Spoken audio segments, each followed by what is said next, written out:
Whether you just started researching your American ancestors or have been doing it for decades, the U.S. Federal Census is a must for answers to questions like, who are my ancestors and where did they live? Where they come from? How did they put a roof over their heads and food on the table? But why the Federal Census? The United States Constitution requires that representatives to the U.S. House are proportional to the number of people who live in each state.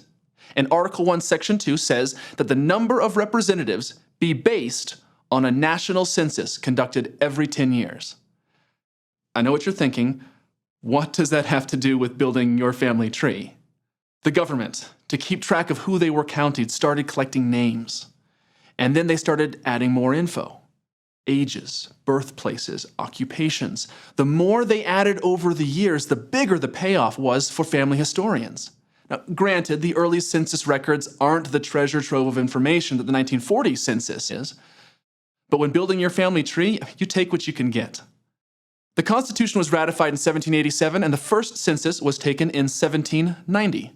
For the next 50 years, they counted everyone, but only recorded the names of the heads of household.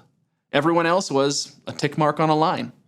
For more on how to get the most from these records, you really should check out Mark Lowe's course on Ancestry Academy. Who is that tick mark? Using early census records. In 1850, census enumerators finally began writing down the names of everyone they counted. Well, every free person. Slaves in 1850 and 1860 were recorded in separate slave schedules by ages and who owned them. In 1850, 1860, and 1870, we have names, ages, and a few other details, but we don't know how people in a household were related to each other. Starting in 1880, the census records included relationships to heads of household. And as we rolled into the 20th century, the census records not only listed who, how old, and how they were related, but a lot of other useful information that reveals who our families were and what their lives were like. The Founding Fathers set about creating a government that represented its people fairly. Little did they know that they were also creating a treasure trove for future family historians like yourself.